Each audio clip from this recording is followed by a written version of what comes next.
Abraham, Hagar, and Ishmael. Chapter 16. Abraham's wife Sarai had not been able to have any children, but she owned a young Egyptian slave woman named Hagar. And Sarai said to Abraham, "The Lord has not given me any children. Sleep with my slave, and if she has a child, it will be mine." Abraham agreed, and Sarai gave him Hagar to be his wife. This happened after Abraham had lived in the land of Canaan for 10 years. Later, when Hagar knew she was going to have a baby, she became proud and was hateful to Sarai. Then Sarai said to Abraham, "It's all your fault. I gave you my slave woman, but she has been hateful to me ever since she found out she was pregnant. You have done me wrong, and you will have to answer to the Lord for this." Abraham said, "All right, she's your slave, and you can do whatever you want with her." But Sarai began treating Hagar so harshly that she finally ran away. Hagar stopped to rest at a spring in the desert on the road to Shur. While she was there, the angel of the Lord came to her and asked, "Hagar, where have you come from, and where are you going?" She answered, "I'm running away from Sarai, my owner." The angel said, "Go back to Sarai and be her slave. I will give you a son who will be called Ishmael, because I have heard your cry for help. And later I will give you so many descendants that no one will be able to count them all. But your son will live far from his relatives. He will be like a wild donkey, fighting everyone and everyone fighting him." Hagar thought, "Have I really seen God and lived to tell about it?" So from then on, she called him the God who sees me. That's why people call the well between Kadesh and Bered the well of the living one who sees me. Abraham was 86 years old when Hagar gave birth to their son, and he named him Ishmael. God changes Abraham's name to Abraham and promises him a son. Abraham was 99 years old when the Lord appeared to him again and said, "I am God all-powerful. If you obey me and always do right, I will keep my solemn promise to you and give you more descendants than can be counted." Abraham bowed with his face to the ground, and God said, "I promise that you will be the father of many nations. That's why I now change your name from Abraham to Abraham. I will give you a lot of descendants, and in the future they will become great nations. Some of them will even be kings. I will always keep the promise I have made to you and your descendants, because I am your God and their God. I will give you and them the land in which you are now a foreigner. I will give the whole land of Canaan to your family forever, and I will be their God. Abraham, you and all future members of your family must promise to obey me. As the sign that you are keeping this promise, you must circumcise every man and boy in your family. From now on, your family must circumcise every baby boy when he is 8 days old. You must even circumcise any man or boy you have as a slave, both those born in your homes and those you buy from foreigners. This will be a sign that my promise to you will last forever. And any man who isn't circumcised hasn't kept his promise to me and cannot be one of my people.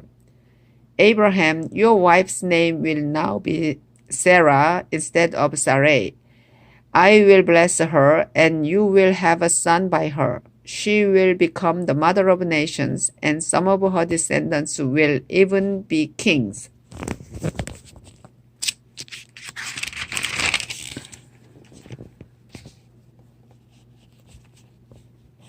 Abraham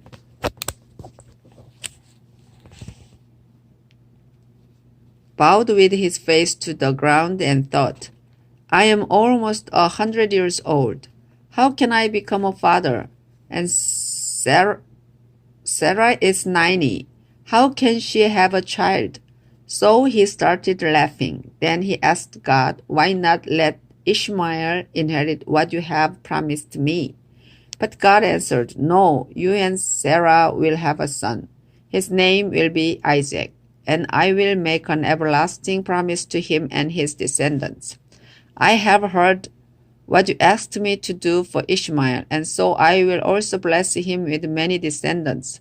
He will be the father of 12 princes, and I will make his family a great nation. But your son Isaac will be born about this time next year, and the promise I am making to you and your family will be for him and his descendants forever.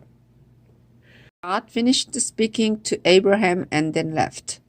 On that same day, Abraham obeyed God by circumcising Ishmael. Abraham was also circumcised, and so were all other men and boys in his household, including his servants and slaves. He was 99 years old at the time, and his son Ishmael was 13. Chapter 18. The Lord promises Abraham a son. One hot summer afternoon, Abraham was sitting by the entrance to his tent near the sacred trees of Mamre when the Lord appeared to him. Abraham looked up and saw 3 men standing nearby. He quickly ran to meet them, bowed with his face to the ground, and said, "Please come to my home where I can serve you. I'll have some water brought so you can wash your feet. Then you can rest under the tree. Let me get you some food to give you strength before you leave. I would be honored to serve you." "Thank you very much," they answered. "We accept your offer." Abraham quickly went to his tent and said to Sarah, "Hurry, get a large sack of flour and make some bread." After saying this, he rushed off to his herd of cattle and picked out one of the best calves, which his servant quickly prepared. He then served his guests some yogurt and milk together with the meat. While they were eating, he stood near them under the trees, and they asked, "Where is your wife Sarah?" "She is there in the tent," Abraham answered. One of the guests was the Lord, and he said, "I'll come back about this time next year, and when I do, Sarah will already have a son." Sarah was behind Abraham, listening at the entrance to the tent. Abraham and Sarah were very old, and Sarah was well past the age for having children. So she laughed and said to herself, "Now that I am worn out and my husband is old, will I really know such happiness?" The Lord asked Abraham, "Why did Sarah laugh? Does she doubt that she can have a child in her old age?" "I am the Lord. There is nothing too difficult for me. I'll come back next year at the time I promised, and Sarah will already have a son." Sarah was so frightened that she lied and said, "I didn't laugh." "Yes, you did," he answered. Abraham, Lot, Sodom, and Gomorrah. Abraham prays for Sodom. When the 3 men got ready to leave, they looked down towards Sodom, and Abraham walked part of the way with them.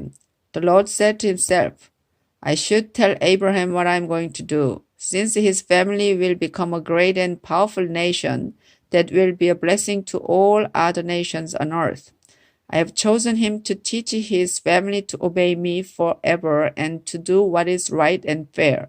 Then I will give Abraham many descendants, just as I promised." The Lord said, "Abraham, I have heard that the people of Sodom and Gomorrah are doing all kinds of evil things. Now I am going down to see for myself if those people really are that bad. If they aren't, I want to know about it." The man turned and started towards Sodom, but the Lord stayed with Abraham, who asked, Lord, when you destroy the evil people, are you also going to destroy those who are good? Wouldn't you spare the city if there are only 50 good people in it? You surely wouldn't let them be killed when you destroy the evil ones. You are the judge of all the earth, and you do what is right. The Lord replied, If I find 50 good people in Sodom, I will save the city to keep them from being killed. Abraham answered, I am nothing more than the dust of the earth. Please forgive me, Lord, for daring to speak to you like this. But suppose there are only 45 good people in Sodom. Would you still wipe out the whole city? If I find 45 good people, the Lord replied, I won't destroy the city. Suppose there are just 40 good people. Abraham asked, Even for them, the Lord replied, I won't destroy the city. Abraham said, Please don't be angry, Lord. If I ask you what you will do if there are only 30 good people in the city, if I find 30, the Lord replied, I still won't destroy it. Then Abraham said, I don't have any right to ask you, Lord, but what would you do if you find only 20? Because of them, I won't destroy the city, was the Lord's answer. Finally, Abraham said, Please don't get angry, Lord, if I speak just once more. Suppose you find only 10 good people there. For the sake of 10 good people, the Lord told him, I still won't destroy the city. After speaking with Abraham, the Lord left, and Abraham went back home.